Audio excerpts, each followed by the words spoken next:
see that the migrant and refugee crisis, this is a very complex phenomenon, and it cannot be easily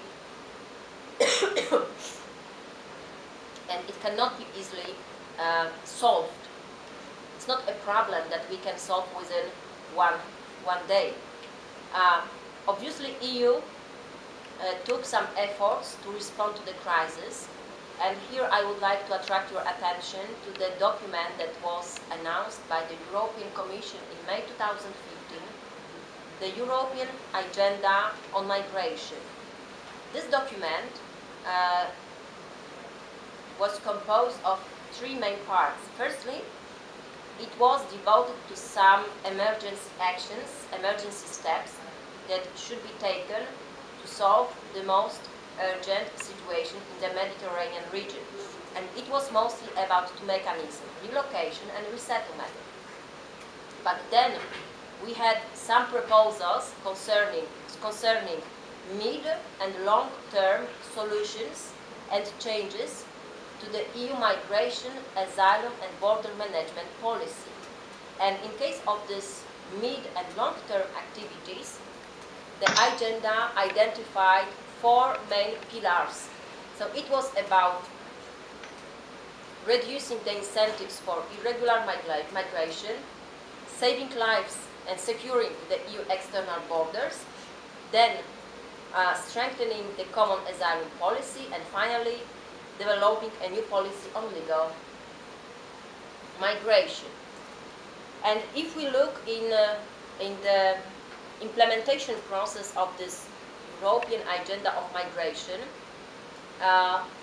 we can refer to the progress reports published by the European Commission with some details concerning, for example, relocation, resettlement, or EU-Turkey statement. And here I would like to give you the example of the reform of Frontex that was simply replaced by the new body with more capacities, more money and more people. And now Frontex is called the European Border and Coast Guard Agency. Another success story, I would say, is the launch of the reform of the common European asylum system. This is still under discussions. So far, we have two packages of new legal documents that are negotiated by the member states. Then we have also some failures concerning the implementation of this agenda, and this is mostly about the relocation scheme. Relocation scheme was focused on relocate the people considered to be asylum seekers from Greece and Italy to other EU member states. And then we have also some questionable solutions. And the best example here is the EU-Turkey statement. It was strongly criticized by the UNHCR. Why? We can refer to it later during questions. Just to make a long story a short one, I've just mentioned the relocation scheme. Different EU member states reacted to this relocation scheme in a very different way. So Poland and some other countries from the so-called Visegrad group, I mean here Hungary and the Czech Republic, they said no to the relocation.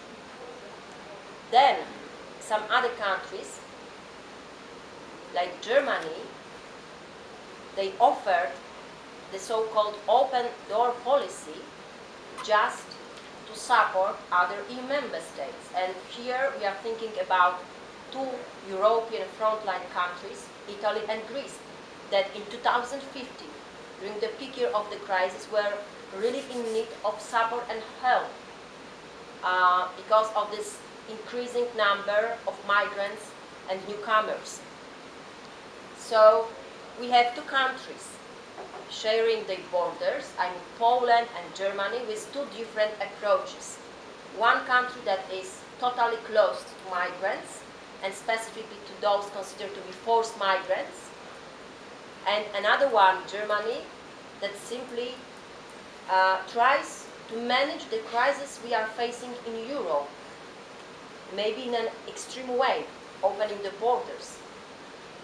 But as we can see now, it was successful because it was very crucial to Italy and Greece to manage the situation on their territories.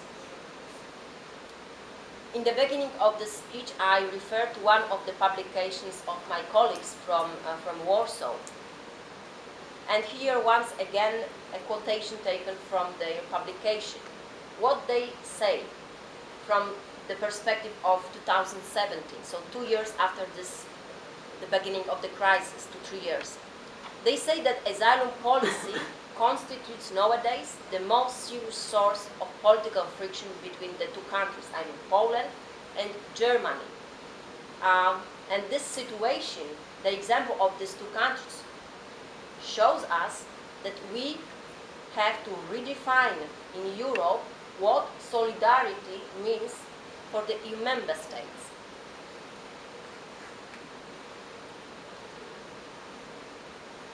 I would say that, in fact, if we look at the recent political developments in both countries, in Poland and Germany, but also in the situation in the EU, I mean the migrant and refugee crisis and its consequences, it simply seems that the official contacts between both countries in the near future will not be very open, they will not be very harmonious.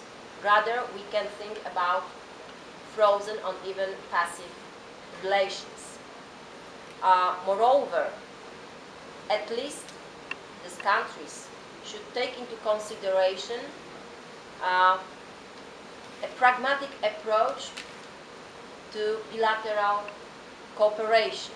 Why? Because they have common border, because they have common economic interests, because they are both members of the EU. Germany has a leading position in this grouping, so this should matter for Poland. And then Poland also should matter to some extent for Germany. Why? Because still it's the key player in the CE region. However, it could be very hard now to manage these relations between Poland and Germany because of what is going on in the countries. Here, I think about the political situation in Poland and about coalition negotiations held in Germany since October this year. And what I'm pretty sure, it will not be migration and asylum area that will be a starting point or a major area to develop new relations, good relations between two countries. Thank you very much for your attention.